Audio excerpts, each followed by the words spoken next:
ग्रामीण कृषि मौसम सेवा इंदिरा गांधी कृषि विश्वविद्यालय द्वारा भेजे गए मौसम पूर्वानुमान रिपोर्ट के आधार पर छत्तीसगढ़ के किसानों को सलाह दी जाती है कि आगामी 4 दिनों के दौरान छत्तीसगढ़ में बादल छाए रहेंगे।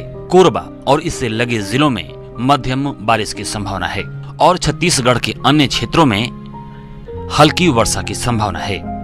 इस दौरान अधिकतम तापमान 30 से 32 डिग्री सेल्सियस और न्यूनतम तापमान 22 से 25 डिग्री सेल्सियस रहने का अनुमान है। इन 4 दिनों के दौरान हवाएं पश्चिम दिशा से चलेंगी। हवा की गति 3 से 6 किलोमीटर प्रति घंटे की रफ्तार से रहेगी। ऐसे में इन क्षेत्रों के किसान भाइयों को सलाह दी जाती है कि सीधी बोई गई धान में आने वाले दिनों में बादल छाए रहने के कारण पत्ती मोड़क कीट के संक्रमण होने की संभावना रहती है। यदि खेत में यह कीट दिखाई दे तो इसके नियंत्रण के लिए क्लोरांट्रा नीलीप्रोले 18.5 SC की 3 मिलीलीटर मात्रा प्रति 10 लीटर पानी की दर से घोलकर छिड़काव करें या फिप्रोनिल 5 SC की 2 मिलीलीटर मात्रा प्रति लीटर पानी के हिसाब से घोलकर छिड़काव करें। छिड़काव के समय ध्यान रखें कि आसमान साफ हो। मक्के की फसल में खड़ा पानी न रहने दें क्योंकि मक्का खड़े पानी के प्रति अत्यधिक संवेदनशील है और जीवाणु रोगों को बढ़ावा देता है। किसानों को सलाह दी जाती है कि कंद वाली फसलों पर मिट्टी की चढ़ाई की जाए और यूरिया का बचा हुआ भाग जल्द से जल्द दिया जाए। जहां धान की फसलें कंद से निकलने की अवस्था में हों, वहां यूरिया की दूसरी मात्रा का छिड़काव करें जिससे कंद की स्थिति में सुधार आएगा। फसल में कीट या खरपतवार होने की स्थिति में दोनों के नियंत्रण के बाद ही यूरिया का छिड़काव करें। धान में यूरिया का छिड़काव करने से पहले पानी की मात्रा कम कर दें। हरी काई का प्रकोप दिखे तो पानी को निकाल देवें। निरीक्षण के उपरांत धान की फसल में पीला तना छिदक के वयस्क कीट या उनके अंडे दिखाई दे तो उन्हें नष्ट कर दें और डेड हर्ट को खींचकर बाहर निकाल दें। इस कीट के नियंत्रण के लिए फेरोमोन ट्रैप 2 से 3 प्रति एकड़ प्रयोग कर सकते हैं। इसके लिए प्रकाश प्रपंच उपकरण भी उपयोग में लाया जा सकता है। प्रकाश प्रपंच उपकरण फसल में थोड़ी दूरी पर लगाकर शाम को 6:30 बजे से लेकर रात को 10:30 बजे तक बल्ब जलाएं और सुबह एकत्रित कीटों को नष्ट कर दें। इस कीट का प्रकोप अधिक होने पर कीटनाशक का छिड़काव कर सकते हैं। धान की फसल में नाव के आकार के धब्बे दिखाई देने पर ट्राइसाइक्लाजोल का छिड़काव किया जाना चाहिए।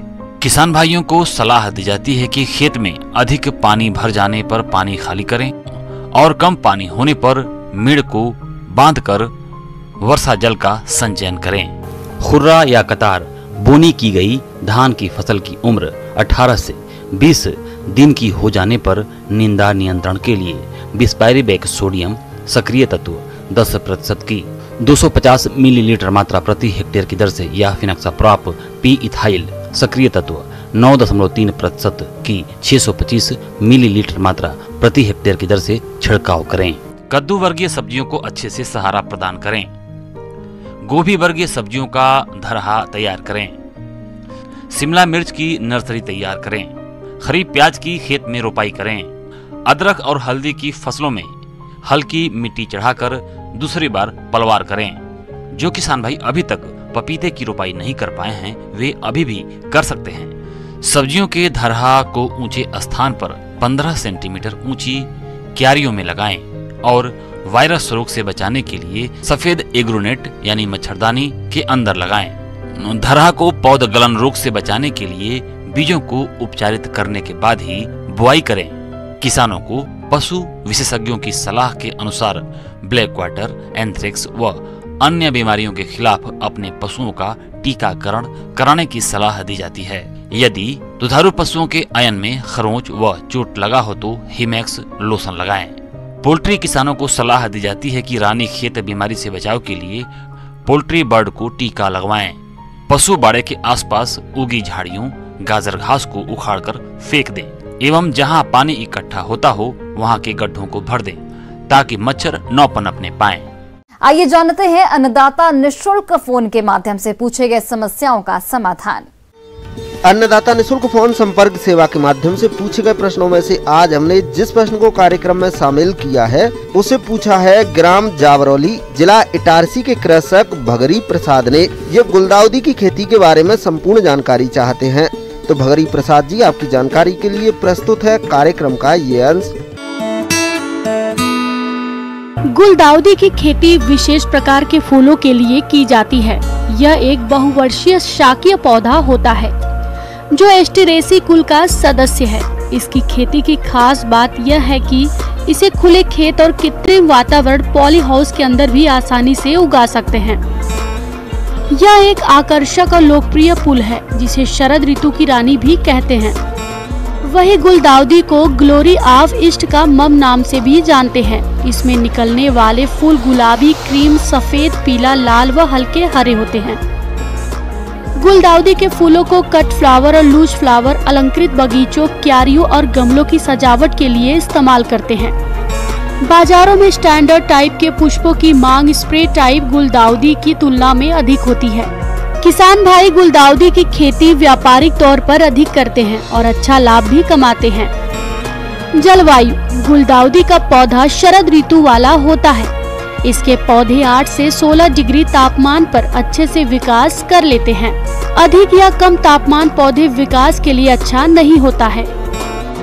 भूमि: गुलदाउदी की खेती सभी प्रकार की भूमि में की जाती है, किंतु अधिक फूलों के उत्पादन के लिए प्रचुर मात्रा में जीवांश युक्त बलुई दोमट मिट्टी व उचित जल निकासी वाली भूमि जिसका पीएच मान 5.5 से 6.5 के मध्य हो अच्छी होती है। वही खुली धूप वाले स्थानों में भी गुलदाउदी का पौधा ठीक से विकास कर लेता है, जिस वजह से गुलदाउदी को किसी भी भूमि में उगा सकते हैं। आज के समय में गुलदाउदी की कई उन्नत किस्में विकसित हैं जिनकी खेती करके किसान अच्छा मुनाफा कमा सकते हैं और वह इस प्रकार से है। सफेद: white Mundial, white money maker, spine mark, star mark, William Turner, white harmony, white star आदि प्रचलित है। पीला: Rogan yellow, butter cup, super yellow, sunbeam, Sonar Bangla, evening star, lady Frank, Clark, yellow star आदि मुख्य हैं। गुलाबी: pink marble, Bond Street, Regal Westland, peak Impala, funshine, Cassandra, Regal Annie, cover girl, pink Turner प्रमुख है। लाल: Reagan red, red galaxy, red Nero, crimson any, Alfred Wilson, yield Simpson प्रमुख हैं। खेत की तैयारी: गुलदाउदी की खेती करने के लिए पहले खेत की ग्रीष्म ऋतु के मौसम में मिट्टी पलटने वाले हल से जुताई करते हैं। इसके बाद 2 से 3 जुताई कल्टीवेटर से करके पाटा चलाकर मिट्टी को भुरभुरा कर देते हैं। खाद और उर्वरक: किसान भाइयों, खाद उर्वरकों का प्रयोग मिट्टी परीक्षण रिपोर्ट के अनुसार करनी चाहिए।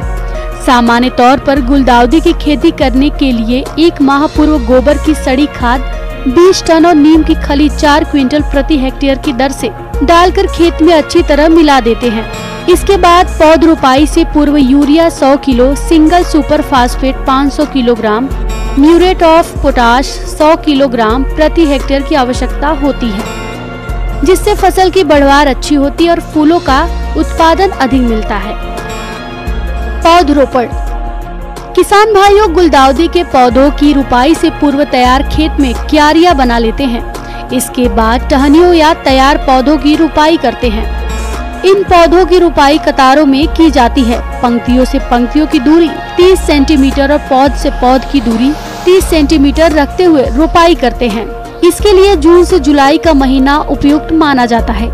इसके बाद समय समय पर सिंचाई करते रहते हैं, जिससे फसल की बढ़वार अच्छी होती है। गुलदाउदी के पौधों को तैयार होने में 5 से 6 महीने का समय लग जाता है। जब पौधों पर लगे फूल पूरी तरह से खिल जाएं, उस दौरान फूलों की तुड़ाई करते हैं। 1 एकड़ के खेत में 15 से 50 क्विंटल का औसतन उत्पादन प्राप्त हो जाता है, जिससे किसान भाइयों को गुलदाउदी की खेती से अच्छी कमाई हो जाती है।